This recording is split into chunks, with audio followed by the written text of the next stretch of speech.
20 Sí, y sí, pico. ya voy. Yo fijé, creo que fue el mensaje que no era, ya voy, eso. ¿Listo? Primera de Samuel 5, del 1 al 12. Esta historia, créanme, es una de mis preferidas y sé que les va a gustar mucho. Ya A eres mí Fanny, también. María Jesús Pulido. Y bueno, vamos a aprender mucho con esta historia. Entonces, empezamos.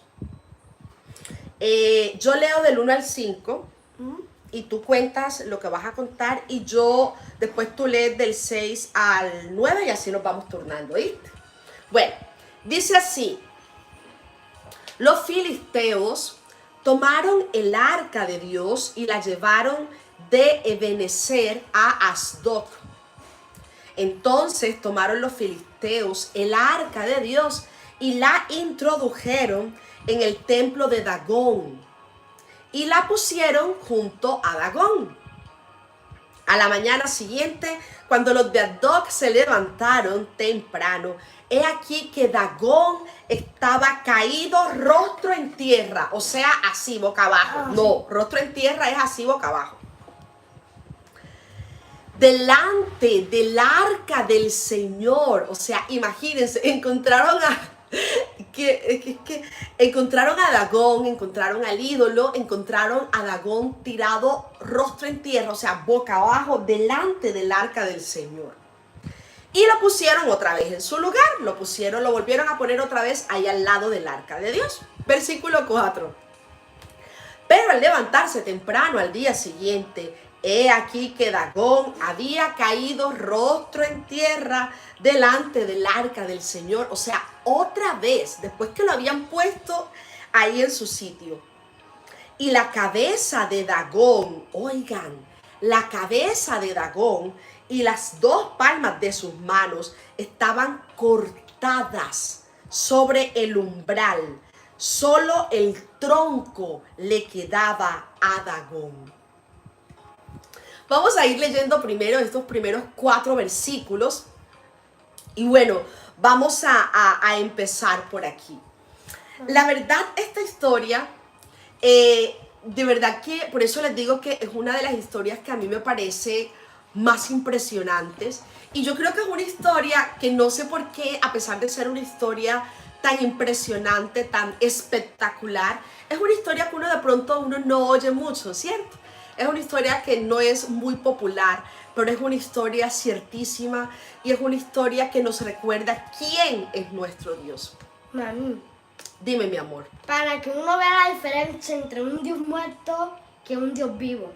Oigan lo que dice mi hijo, para que uno vea la diferencia entre un Dios muerto y un Dios vivo. Ajá, cuéntanos cuál es la diferencia entre un Dios muerto y un Dios Y vivo. además que esto me recuerda a una historia. Ajá, él nos va a contar La de otra historia. Gedeón. Ajá, La cuéntala. de Gedeón. Cuéntala.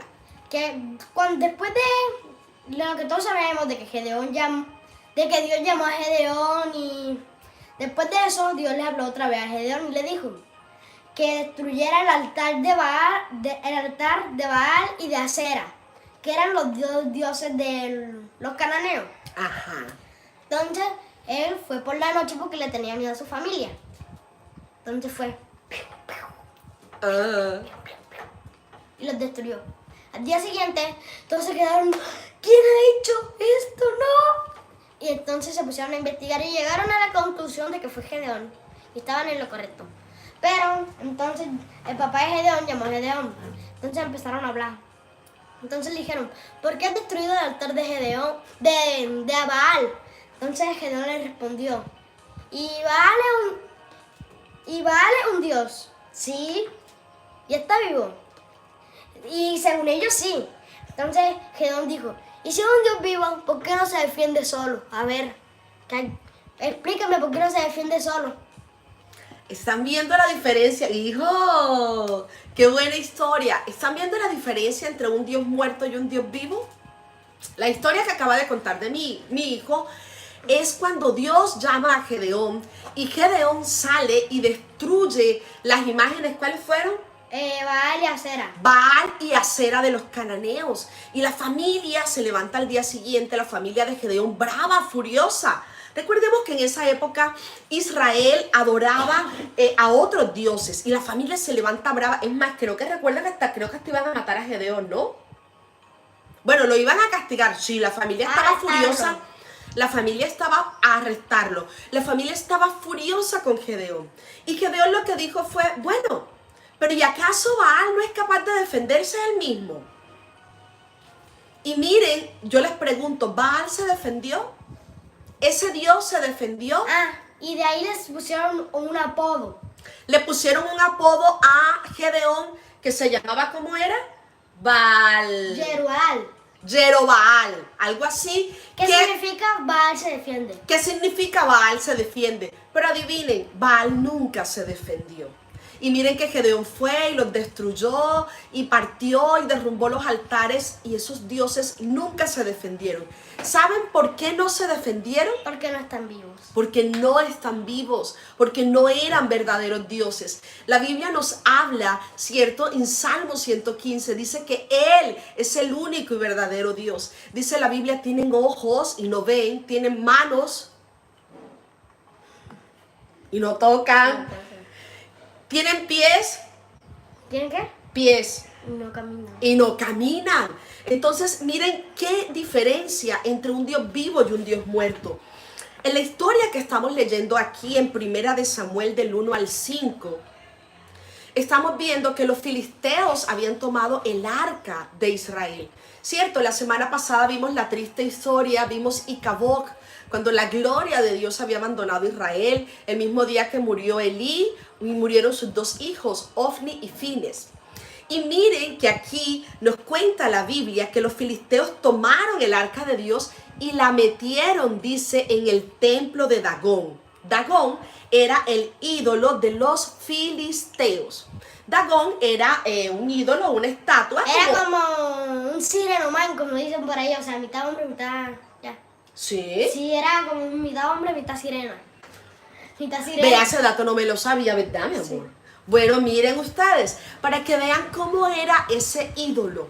Entonces vienen y meten el arca de Dios en el templo de Dagón, en la iglesia de Dagón, y ponen juntico a Dagón. Vamos a poner...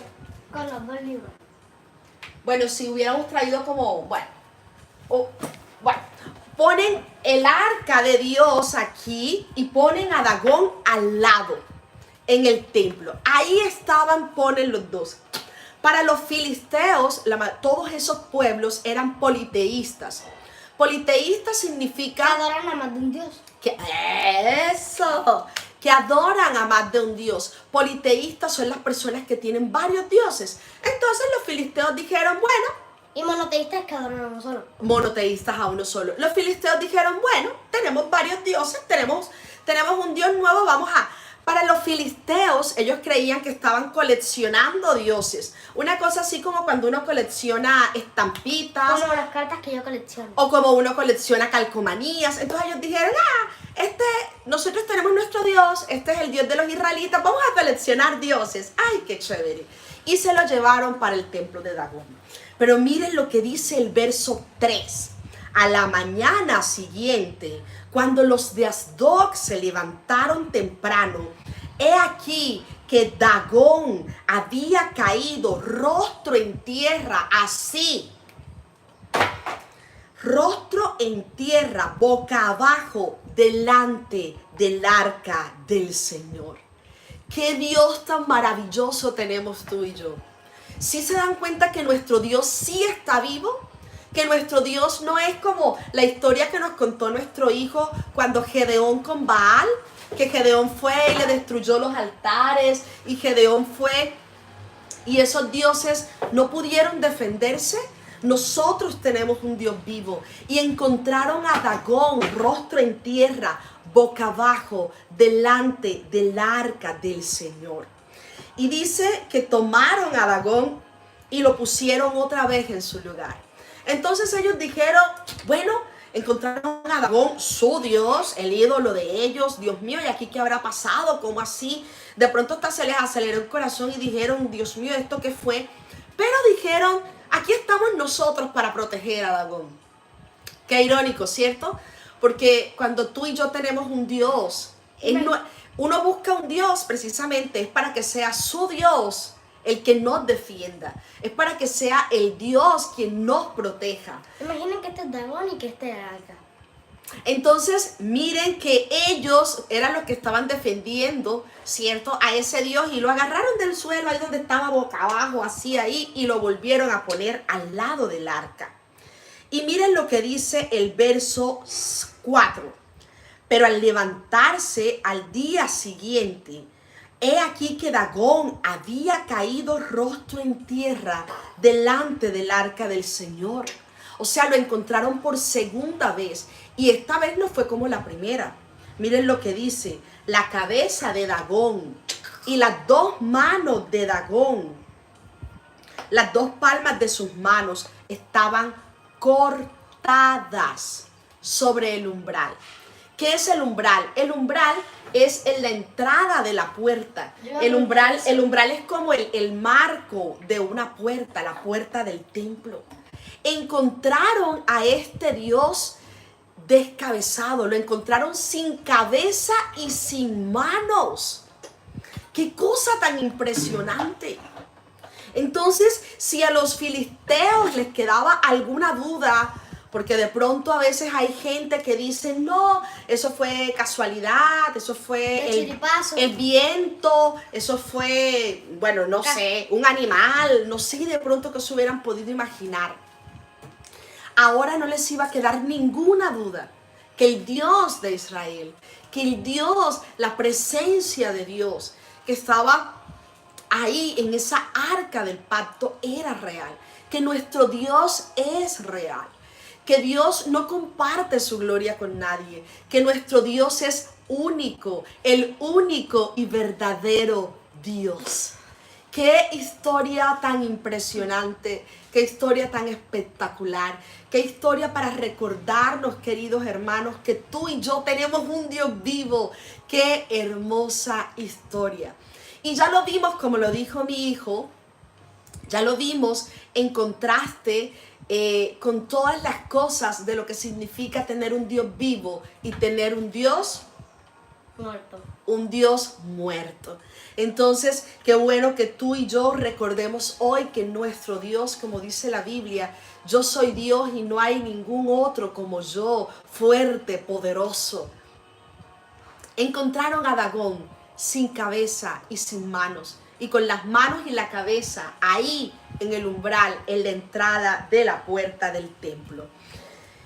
Al punto que miren que dicen que todavía hasta el día de hoy es por eso que los sacerdotes en el templo de Dagón, dice, ninguno de los que entran al templo pisan el umbral. Qué maravilloso nuestro Dios. Y aparte, como si fuera poco lo que hubiera ocurrido, vamos a ver qué más les ocurrió a los filisteos cuando tenían el arca de Dios. Ahora me toca leer a mí. Sí. Ahora tú vas a leer, mi amor, del 7 al 9. Ok. Dale. Cuando los hombres de Asdod vieron lo que sucedía, dijeron, el arca de Dios de Israel no debe quedar con nosotros, pues su mano es dura sobre nosotros y sobre Dagón, nuestro Dios. Enviaron pues e hicieron venir a ellos los príncipes de los filisteos. Y dijeron, ¿qué haremos con el arca de Israel? Y ellos respondieron, que se traslade el arca de Dios, del Dios de Israel, a Gat.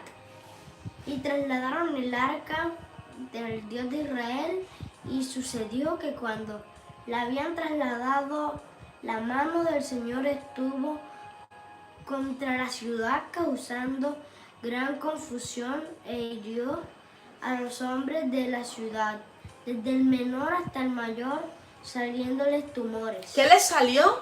Tumores. Qué cosa tan impresionante. Imagínense que aparte de que cuando tenían el arca de Dios encuentran a su ídolo, ¿cierto? Encuentran a Asdod, a Dagón, al dios Dagón. Encuentran a Dagón tirado sin cabeza y sin manos por segunda vez. Ellos tuvieron miedo, tuvieron temor. Déjame buscar algo. ¿Cómo no iban a tener temor? Entonces ellos empiezan a tener miedo y dicen, no nos podemos quedar con esta arca. Miren lo que dicen, ese Dios, el Dios de Israel, Dijeron, el arca del Dios de Israel no debe quedar con nosotros. Oigan, pues su mano es dura sobre nosotros y sobre Dagón, Miren, nuestro Dios. aquí ya tengo una imagen aquí para que se vayan haciendo la idea de cómo fue. Aquí para que se vayan haciendo la Así, idea. miren, aquí está la imagen. Para que se vayan haciendo la idea de cómo fue. Ahí se las muestro. Cómo quedó Dagón. Cómo quedó el Dios ahí tirado. Ahí lo ven, miren. Aquí está la cabeza. Y las dos manitos. Y aquí están las dos manitos delante del arca del pacto. Entonces, miren qué Dios vivo, qué Dios hermoso y poderoso tenemos nosotros. Miren cómo deja a los que se llaman y se hacen llamar supuestamente dioses, a los que se hacen llamar a los falsos dioses. Miren cómo quedan delante de Él. Dios es con D pequeña. Dioses con D pequeña, sí, mi amor, con D minúscula. Entonces, aparte de eso, ellos ya llenos de miedo dicen, ¿y ahora qué vamos a hacer Ya con sé, esta? esperen. Aquí también hay una imagen de cómo devolvieron el arca a Israel. Pero todavía ¿Por qué no vamos. devolvieron? Hijo, calma, Ah. pueblo, que todavía hoy no vamos para allá. Eso nos toca mañana. Mañana. Entonces, miren que dice la Biblia que aparte de eso, cuando se llevan el arca, y dice que cuando la habían trasladado, la mano del Señor estuvo contra la ciudad, oigan, causando gran confusión. E hirió a los hombres de la ciudad, desde el menor hasta el mayor, saliéndoles tumores. Señores, a veces se predica mucho del Dios de amor, a veces se predica mucho del Dios de misericordia. Normalmente uno escucha a los vecinos, a los compañeros de trabajo. Muy probablemente tú escuchas a tus familiares y todo el mundo dice, es que todos somos hijos de Dios, es que Dios es bueno. Incluso hay personas que dicen que eso es mentira, que la condenación, eso no va a pasar, que el infierno no existe. Y dicen, ¿cómo un Dios de amor va a tener tantas cosas? Pero se nos olvida que la Biblia dice que Dios es un Dios de amor, pero también Dice la Biblia, lento para la ira y lleno de amor eterno. lento para la ira, pero lento no significa que nunca llega, ¿cierto? Muy parecido a los tiempos que estamos viviendo el día de hoy. Lo vimos con Elí. Dios le manda a Elí un profeta y le dice, Elí, tus hijos me están deshonrando, estás honrando más a tus hijos que a mí, tus hijos están pervirtiendo al pueblo, tus hijos son corruptos. Elí no hace nada. Le llega una segunda profecía, la confirmación mediante Samuel, y finalmente esta profecía se cumple. Después de ahí, imagínense, si Dios castigó o reprendió a sus propios hijos, si Dios castigó o reprendió al propio Elí, que era su sacerdote, imagínense cómo iba a ser con los enemigos, con estas personas que se habían llevado a la presencia de Dios, con estas personas que creían que podían coleccionar dioses como si fueran estampitas, con estas personas, con los filisteos, que creían que este era un Dios más, un Dios de la lista, un Dios del montón. Creían que este Dios, nuestro Dios, era un Dios como los demás dioses. Pero resulta que no es así. Resulta que nuestro Dios está vivo y es un Dios grande, fuerte, poderoso, celoso. Dice la Biblia que la presencia de Dios a ellos les empezó a causar temor, les empezó a causar miedo, les empezó a causar expectación. Dice Isaías, sea Jehová vuestro temor y vuestro terror. Queridos hermanos, recordemos al Dios que tenemos. A los hijos de Elí, creyendo que Dios nunca iba a hacer nada, pervirtieron el derecho, se robaban las ofrendas, cogían lo mejor de las ofrendas. Ahí mismo pecaban con las mujeres del templo, inducían a pecado y creían que se iban a quedar sin consecuencias, sin castigo. Eso nos recuerda mucho al tiempo que estamos viviendo hoy día. Hoy día también hay muchas personas, desafortunadamente, Dentro de la iglesia hay muchos cristianos como Elí y los hijos de Elí. Hay muchas personas hoy en nuestros altares, hay muchos pastores, predicadores, evangelistas, líderes, ¿Qué dices que se hacen llamar cristianos? que dicen que se hacen llamar cristianos? Y es mentira, están ahí robándole a la gente, están ahí pecando, Sacándole plata. están metiendo drogas, están cometiendo todo tipo de inmundicias, de impurezas. Y así se hacen llamar cristianos. Lo tenemos, lo hemos visto, lo vimos recientemente en un muchacho, creo que ya todos saben de quién hablo, de nacionalidad brasilera, que decía que era cristiano, y hoy día él, de hecho, ya se viste de mujer y dice que tuvo relaciones con muchísimos pastores, bueno, con algunos pastores y otras cosas.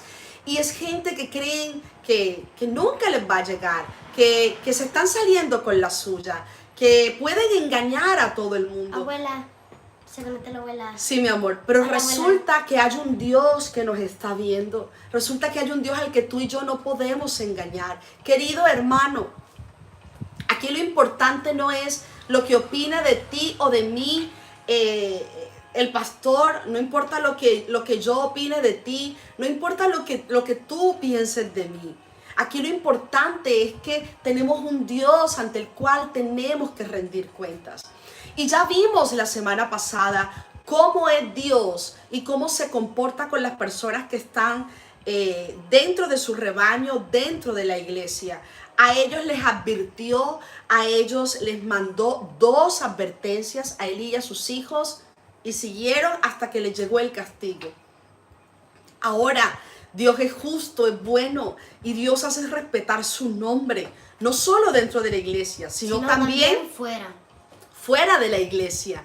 Aquí estaban los filisteos, y estos filisteos creían que él era un Dios más, un Dios del montón, y el Dios vivo se levantó y puso al Dios de ellos, puso a Dagón boca abajo frente a él.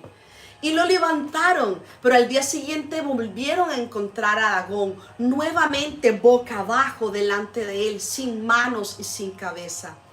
Atemorizados dijeron: hay que sacar el arca de aquí. Y dice la Biblia que causó confusión en todos, y desde el menor hasta el mayor les salió tumores. ¿Cuántas personas no hemos visto burlándose de Dios? Yo creo que todos hemos visto en algún momento algún video, y yo creo que todos recordamos la lista de personas que se han levantado, ¿cierto? El del Titanic, que dijo: ni Dios hunde este barco. El de los Beatles, que dijo: yo soy más importante que Jesús. Y creo que en menos de, no sé, de 24 horas, al poco tiempo apareció muerto. Y ya sí, pero él no es... y pese a que fue una persona importante, no dividió la historia de la música en antes y después de ellos. Han salido muchísimos más, cosa diferente a nuestro Jesús. Creo que tú y yo tenemos más o menos una lista y sabemos de cuántas personas en esta vida se han levantado a burlarse de Dios, se han levantado a creer que nuestro Dios es un Dios. Y si bien es cierto que Dios es paciente, es lento para la ira, hoy y ahora es un tiempo de llamamiento a arrepentimiento. Porque Dios es lento para la ira, queridos hermanos, pero Él es amor, pero también es fuego consumidor. Y también es cierto, queridos hermanos, que si tú y yo estamos dentro del rebaño, así como dice la Biblia, el hijo que ama castiga, Dios nos va a corregir y a castigar. Como un padre amoroso, como lo hacemos nosotros con nuestros hijos. Y si eres de los que estás afuera, de igual manera también. Qué bueno hoy recordar que tenemos un Dios vivo. Qué bueno hoy recordar, como dice aquí la hermana María Teresa, que con Dios no se juega. Qué bueno que tú y yo recordemos uno de los mandamientos. Esos mandamientos que yo creo que ya creemos de pronto que ya no están vigentes. Y el mismo Jesús dijo: el que me ama guarda mis mandamientos. Y Jesús lo que vino fue a darle el verdadero significado a los mandamientos. Y es más, vino a ampliarlos, vino a a extender, a darles el verdadero contexto para nosotros hoy en día, dentro de la gracia, cómo guardar esos mandamientos. Recordemos que hay un mandamiento que dice, no tomarás el nombre del Señor tu Dios en vano. Pero duro que no te oyeron. Ustedes oyeron a Juan Lucas, dígalo duro. ¿Cómo dice el mandamiento? No tomarás el nombre del Señor tu Dios en vano. No tomarás el nombre del Señor tu Dios en vano. ¿Y sabes qué dice la otra parte del mandamiento? Porque Dios no tendrá por inocente al culpable. Entonces, queridos hermanos, a veces nos acostumbramos. Un día nosotros acá en el grupo de oración empezamos el estudio de los 10 mandamientos. Y yo creo que muy pronto, ahorita en el mes de diciembre, vamos nuevamente a retomarlos porque creo que es algo que se nos olvida. ¿Qué es tomar el nombre de nuestro Dios en vano? ¿Será que a veces somos como los filisteos? ¿Será que a veces ponemos a Dios al nivel de nuestros dioses o al nivel de nosotros mismos? A veces decimos, yo no soy idólatra, yo no tengo imágenes, yo no tengo nada en mi casa. Pero a veces nuestro propio yo, hacemos de nosotros mismos ídolos, hacemos de nosotros mismos Dios. Yo tengo una pregunta bíblica. Ya voy, mi Bien amor. difícil. Ahorita ya vamos a terminar. A veces queremos tener en nuestro corazón nosotros mismos y a Dios al lado. A veces queremos decirle a Dios, ok, yo soy cristiano, pero yo hago lo que yo quiera, yo hago lo que a mí se me da la gana, yo vivo como a mí me parezca y creemos y pretendemos de que Dios se tiene que acomodar a nuestro Dios. A veces como los filisteos que tomamos a Dios, pero ponemos un ídolo, ponemos nosotros mismos. ¿Cuál es nuestro ídolo? Cuando tú dices, yo con mi vida hago lo que quiera, esta es mi vida. Cuando yo digo, esta es mi opinión, la Biblia dice tal cosa, pero a mí no me parece, pero eso no debe ser así. Cuando, peor aún, hay personas que dan sus opiniones personales y las dan a nombre de Dios. Recordemos, por ejemplo, ya para terminar, recordemos, por ejemplo, el apóstol Pablo, cuando iba a dar una opinión suya, él decía, digo yo, Pablo, no el Señor. Por ejemplo, que es mejor quedarse soltero que casarse. Pablo explicaba y especificaba que era su opinión, que era lo que él opinaba, lo que él quería, lo que él decía. Pero decía, digo yo, no el Señor. ¿Cuántas veces tú y yo, muchos de nosotros, tú das tu opinión y dices que es de parte de Dios? Tú quieres obligar a todo el mundo a que hablen con Dios como tú hablas, a que con Dios se tienen que relacionar como tú te relacionas, a que tus opiniones y tus gustos, todo el mundo tiene que hacerlo. Y peor aún, ¿cuántas veces nos llenamos la boca diciendo que lo que yo digo o que la opinión que estoy dando viene de parte de Dios? Y no es así. Queridos hermanos, cuidémonos mucho de tomar el nombre de Dios en vano. Cuando tú vayas a decir algo, diga como el apóstol Pablo, digo yo, no el Señor, o esta es mi opinión personal.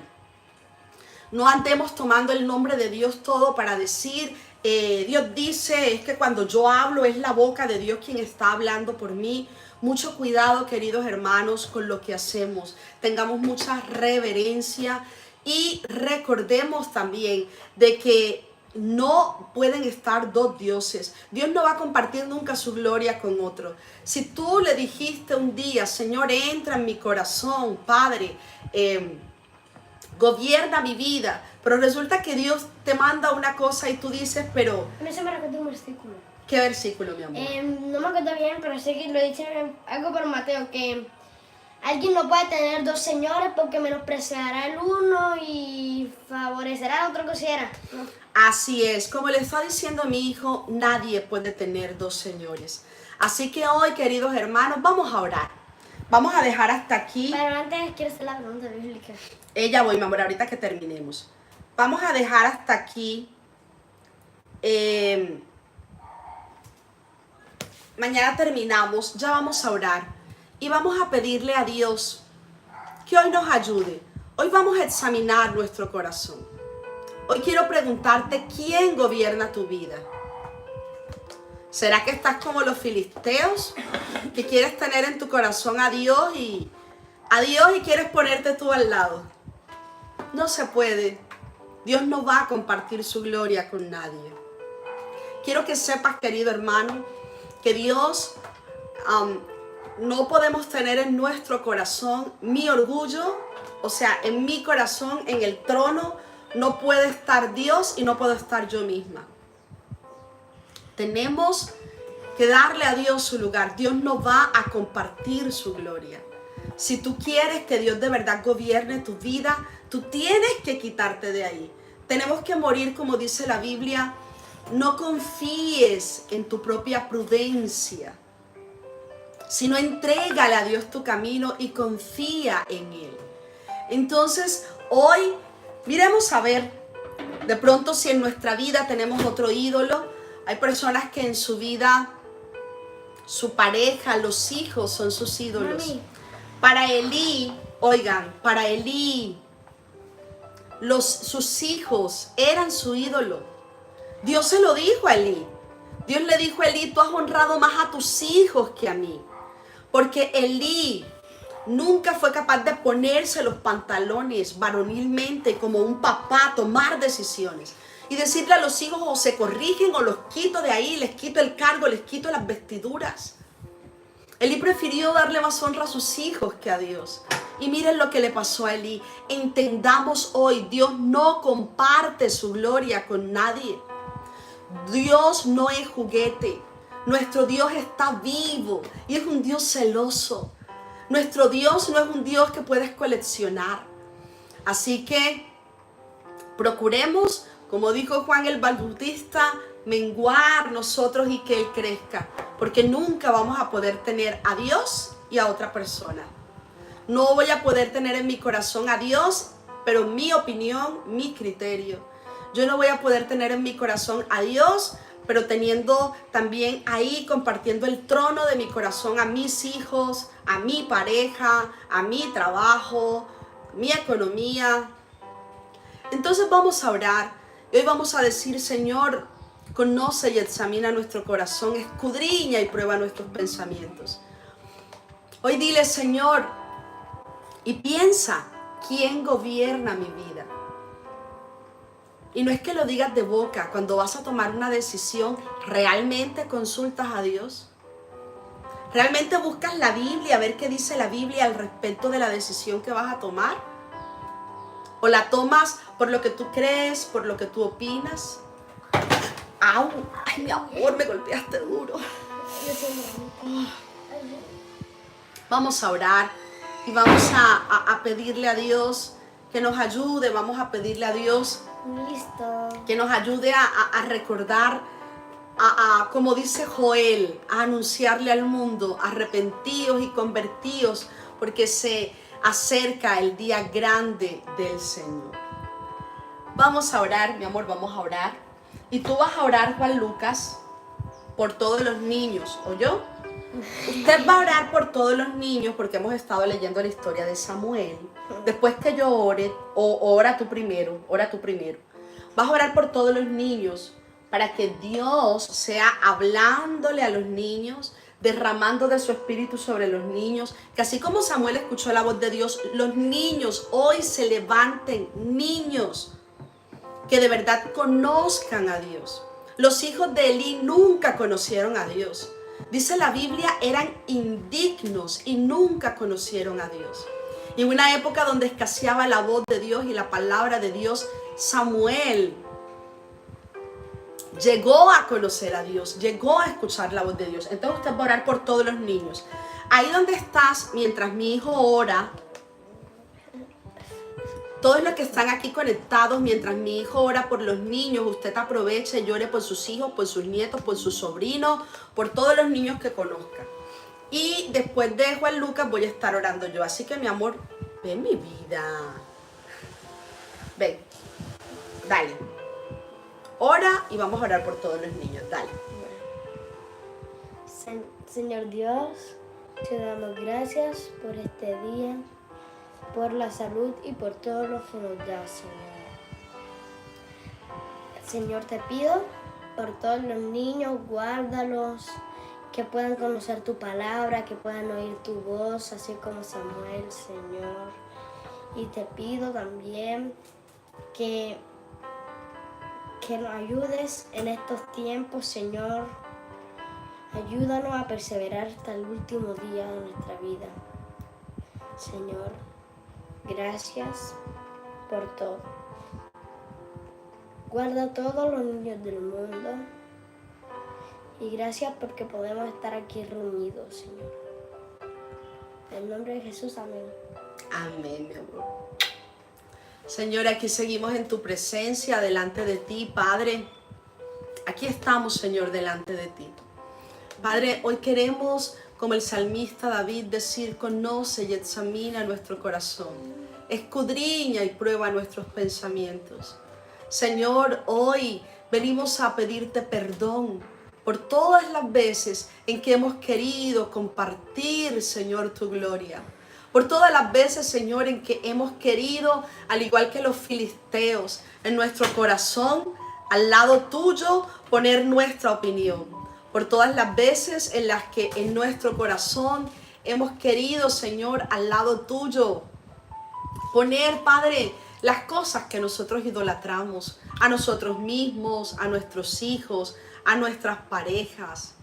Padre, aquí estamos delante de ti. Esta historia nos recuerda que tú eres un Dios vivo, fuerte y poderoso. Esta historia nos recuerda, Señor, que tú estás vivo y eres un Dios amoroso y celoso. Esta historia nos recuerda, Señor, que tú eres nuestro temor y también nuestro terror, y que debemos recordar que tú eres amor, pero también eres fuego consumidor. Padre, trae temor a nuestras vidas. Señor, trae reverencia. Ayúdanos, Padre. Ayúdanos a recordar que contigo no se juega. Ayúdanos, Señor, a recordar que no debemos tomar tu nombre en vano. Perdónanos por todas las veces, Señor, en las que hemos tomado tu nombre en vano, en las que nos llenamos la boca diciendo, pretendiendo que todo el mundo crea y nos vea a nosotros como los grandes. Por todas las veces, Señor, que alguna vez hayamos creído, Señor, que nuestra boca es tu boca, que hemos dicho cosas, Señor, de parte tuya y nos hemos ufanado y llenado la boca diciendo, Señor, perdónanos. Ayúdanos, Señor, a darte a ti el lugar en nuestra vida. Hoy pedimos perdón. Pedimos perdón por nuestra vanidad, por nuestro orgullo, por nuestra arrogancia.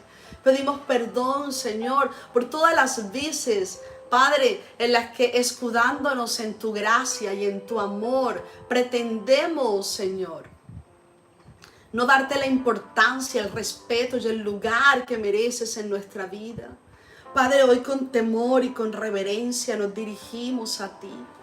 Señor, hoy con temor y reverencia, yo creyendo que yo estoy aquí en la tierra y tú en los cielos, que tú eres el Dios creador, poderoso, fuerte, grande eres, Señor. ¿Quién como tú? Magnífico en majestad. Eres tú el Dios que te vistes de magnificencia y de soberanía. Eres tú el Dios, Señor, que reprende a los altivos. Eres tú el Dios que quitas y pones reyes. Cuánta soberbia, Señor, en este mundo. Cuán ridículos e ignorantes somos a veces. Y queremos nosotros, tu creación, tu criatura, levantarnos contra ti, el Creador. Perdónanos, Señor.